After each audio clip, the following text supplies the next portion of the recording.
All right, Patriots got a lesson that I hope you guys are going to find really easy. It's honestly what I think is probably one of the easiest lessons we've had all semester long.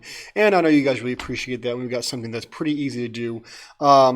Less work for you guys. I know you got a lot going on. So what happens whenever you have lines that are parallel or perpendicular to each other? In particular, what happens to their slopes? Now, let's talk about parallel lines. Now, if two lines are parallel to one another, that means that this line is going to have some rise and some run. I don't know what they are, and notice I didn't pick any specific points on there. It's going to have a rise and a run. Now, this one, the other line, in order for it to be parallel, for it to run side by side and never touch, it's got to have the exact same rise and the exact same run, which means that the only way that two lines are parallel is if they have the same slope, which opens up a whole lot of possibilities for us when we're doing different types of word problems. So, number one, find the slope of any line that is parallel to the line through 5, 2, and 6, -4. Now, anytime that I see this parallel to, that tells me use the exact same slope. So, I'm just going to write this guy in an XY table. 5, 2, 6, -4, and do my rise and my run the same way that I always have. So from 2 to -4, let's see, I got to subtract 6 to make that happen. To go from 5 to 6, that's got to add 1. Now my slope is, well, -6 over 1, delta y over delta x. And so the parallel slope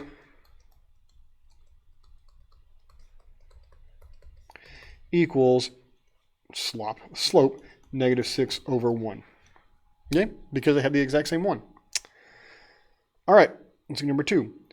The slope of any line parallel, again, I see this parallel to, that tells me use the exact same slope, to the equation y equals 4x plus 7. Well, there's my slope right there. It's going to have the exact same slope. So my parallel slope is going to equal, well, m equals just 4 over 1 because parallel slopes are the same. Okay? Now, I know I skipped that. That actually should be an example 3. Please forgive me on that. Find the equation in slope-intercept form that is parallel to this and passes through -4, 5. Well, again, I see that it's parallel to it, which tells me I'm going to pick off its slope. So here, its slope is going to be 2 over 1. Now, it's going to pass through -4, 5, so I'm going to use my my point slope form. So y minus y1 equals m times x minus x1. Let's go ahead and put our slope in there of 2 over 1. And let's go ahead and use my coordinates -4, 5. Now, the y1, the y value is 5. The x coordinate is -4. Remember, we're switching those signs. And again, that -4 became +4. And that +5 became -5. But be careful because this wants it in slope-intercept form, which means we want y equals mx plus b. So we're going to have to solve for y. First step is going to be distribute. So that gives me y minus 5 is equal to 2 over 1 times x is 2 over 1x. 2 over 1 times 4 is 8. Now we're going to add 5 on both sides. And make sure you line that up. Make sure you're putting the constants together. That's why my 8 and my 5 are lined up. So it gives me y equals 2 over 1x. 8 plus 5 is 13. Okay. Now let's jump over to talk about perpendicular lines.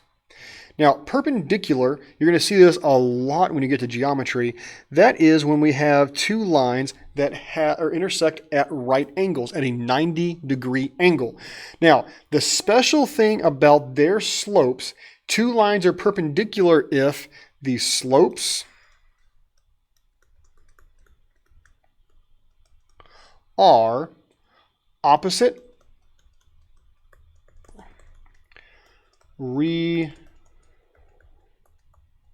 reciprocals. Now, I hope you remember that word reciprocal. Reciprocal means you take a fraction and you flip it upside down. So here's what I mean by that. If I've got the fraction a over b, then the reciprocal is b over a. We take it and just flip it, okay? But that word opposite there means that we're also going to change the sign, positive or negative. So this would be negative, which means that the opposite reciprocal of a over b is negative b over a. Now also, if I have a negative, and I want to go, this works the other direction too, that if I have negative b over a, its opposite reciprocal is positive a over b. So just whatever it is, flip it upside down, and then change the sign. So find the slope of any line perpendicular to the line that goes through those 2 points. So we're going to start off a similar way. We're going to go to 2, -5, 4, 3. We're going to do our rise and run from -5 to 3. That's 8. And from 2 to 4, that's 2. So my slope here, rise over run, is 8 over 2, which simplifies to 4 over 1.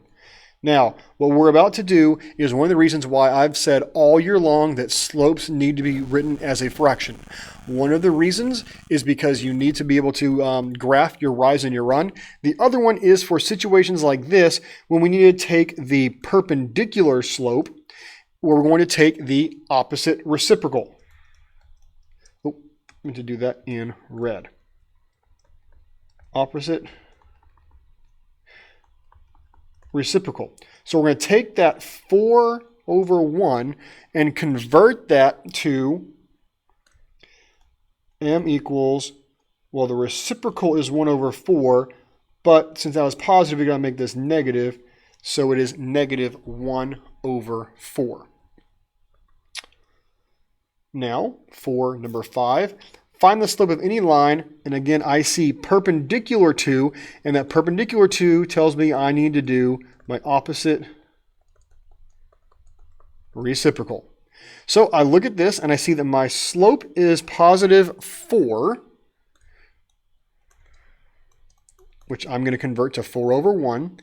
So my opposite reciprocal, flip it upside down, 1 over 4, make it negative because I got to change the sign, so equals negative 1 over 4, just like the one before. Okay, number 6. Find the equation in slope-intercept form that is perpendicular to, so I see perpendicular to, that tells me I need an opposite reciprocal. Now on this one, I've got a slope of 2, so my slope is 2. However, my opposite reciprocal, that's a C there, tells me my slope is actually negative. Well, my slope was 2 over 1, so that's negative 1 over 2. And it passes to the point 4, 6. So I'm going to go ahead and write my equation. Let's go over here. You know what? I can do it right here. Y minus equals m times x minus. Let's go ahead and put in what we need. My slope here is negative 1/2, and I am using the opposite reciprocal slope, the perpendicular slope. And then I'm going to use my x1, y1. My y value is 6. My x value is negative 4, so that negative goes there, 4. And it wants us to write it in, find the equation in slope-intercept. So I've got to solve for y. Same process I did on the other page. We're going to have y minus 6 is equal to negative 1/2 x. Negative 1/2 times 4 is negative 2. Now we're going to add 6 on both sides, and that leaves me with y equals negative 1/2 x. That's a 2, I promise. And then negative 2 plus 6 is plus 4. So, key things to keep in mind: parallel slopes are equal to each other. Perpendicular slopes are opposite reciprocals. So, let's go through a few examples here and see what we've got. Are the lines through the points parallel, perpendicular, or intersecting? Okay, now let's talk about this word intersecting right here. When we say intersecting, of course, perpendicular lines are intersecting. But what we mean is they're intersecting at an angle that's not 90 degrees. So basically, any slope pattern that does not fit equal or opposite reciprocal, that's going to be classified as intersecting. So let's go ahead and do our slopes on both of these. I'm going to take line J first and do an XY chart for it. So I've got -5, 2, and -2, 2. Okay. Now we're going to do from 2 to 2, that's a 0. From -5 to -2, that is a +3, which means my slope is 0 over 3, which is 0. Now let's do line K.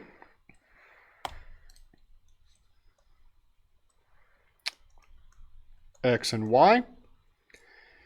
K is 2, 1, 4, 1. From 1 to 1 is 0. From 2 to 4 is 2. So my slope is delta y 0 over delta x 2.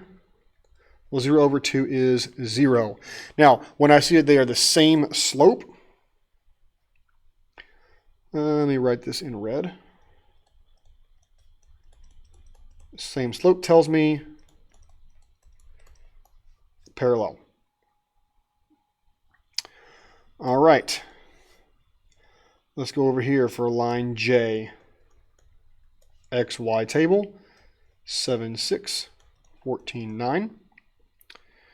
So here from 6 to 9 is adding 3. From 7 to 14 is adding 7. So my slope is rise, delta y, 3 over run, delta x, which is 7. So I got a slope of 3/7. Okay, for line K, an x and y table, 6, -8, 9, -15. Here from -8 to -15, I see that's going down, it's a -7. From 6 to 9 is 3. And so my slope is delta y over delta x. And now when I compare those two, I've got 3/7 and 7/3. So I have reciprocals. One's positive, one's negative. That means I've got opposite reciprocals, so they are perpendicular. Okay, now let's go ahead and look at number 8. Now this is not a multiple choice question. There's our 4 parts to do on 8. Let's look at our slopes on all these and decide parallel, perpendicular, or neither. Okay, 5 and 5. Same slope, therefore they are parallel. Okay, B. I've got 3 and I've got -3. So when I look at those, I've got 3 over 1 and -3 over 1. Now, one's positive, one's negative, but they're not reciprocals because they're still both 3 over 1. The fractions haven't been flipped upside down. So what that tells me is that is actually just intersecting. It's not perpendicular, but it is intersecting because it doesn't follow that special pattern. Okay. Now, if I look at part C, I've got that exact same issue. I've got -5 and +5. Yes, they're opposites, but they're not reciprocals. Therefore, they are not perpendicular, but they are intersecting. Okay. Now part D, 3 and 1/3. So I've got 3 here and, -1/3. Well, it looks like those They are opposite signs. 3 over 1 and 1/3, those are reciprocals. Therefore, they are perpendicular.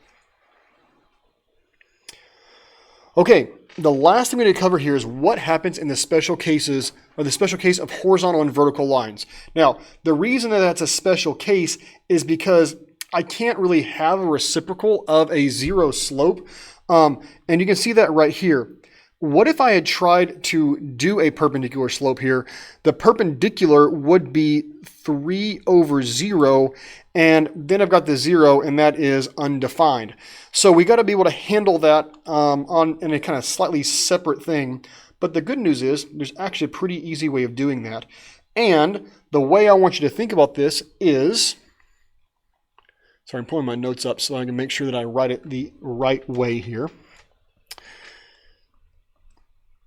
I want you to think of the acronym HOI VUX. Now, I know it doesn't mean anything, but it's actually kind of so absurd that I can't ever forget it. So this top row is all about the horizontal, okay? So H stands for horizontal. Now, the V stands for vertical, okay? So up here on our horizontal line, what type of slope does a horizontal line have? Well, horizontal line is going to have a 0 slope, which is why we got that O for 0 there, okay? And the Y stands for the equation is going to look like Y equals some sort of number, okay? For a vertical line, it has an undefined slope. And its equation is going to be written in a very strange way. It's going to be written as x equals a number. Now, the reason for that is because if it's vertical, every single coordinate is going to have the exact same x coordinate. So it'll be, 2, 1, 2, 2, 2, 3, 2, 4. They're all just stacked up vertically. They all have the same x coordinate, which is why it's got the weirdest equation of them all, x equals. So let's go ahead and look at these. And we're going to look at it and say we have an x equals, which tells me that that is going to be a vertical line because it has x equals. So that means it's going to cross, well, let's go ahead and draw that line. Go to x equals 2 and draw the vertical line right there. So it crosses the x-axis at 2, right there. Okay, now if I go over to this one, y equals 0, well, that is a horizontal line because it has a y in it. So that's going to cross the y-axis at 0. Well, the y-axis at 0 right there, this line is right here on the axis. Okay, now x equals -3. Well, again, x equals, that is in my vertical, my VUX. So that's crosses the x-axis at -3. So I go down to, on the x-axis, over to 1, 2, 3. And it's going to be a vertical line right there at 3. Sorry, I missed a little bit right there. Okay, let's jump over to x equals, well again, x equals 0 tells me that that is going to be a vertical line across the x-axis at 0. So at 0, again, that's the origin, but it's a vertical line. That is the coordinates of, or the equation of the y-axis. Okay, on this one, I see y equals 2. Since it's a y, that's in my HOI, it's a horizontal line, and that means it crosses the y-axis at +2. Go to +2, and we've got a horizontal line. And now y equals -4. Again, we got y equals, so we're in HOI. It's a horizontal line that crosses the y-axis at -4. So go down to 1, 2, 3, 4, and there we go. So then that brings us to the point of what about horizontal and perpendicular slopes of horizontal and vertical? Well, parallel is exactly the same idea. If you have a line parallel to horizontal, well, all horizontal lines have a zero slope. A line parallel to parallel to a vertical line, well, vertical lines are always going to have undefined slopes. Now, if we start talking about perpendicular to a horizontal line is a vertical line. Perpendicular to vertical is horizontal. So if I have a zero slope, the reciprocal is undefined, just like we talked about before of why we couldn't do that and why it was considered a special case. So perpendicular to undefined is zero. So that's all I got for you today. Hope you guys do well on your assignment.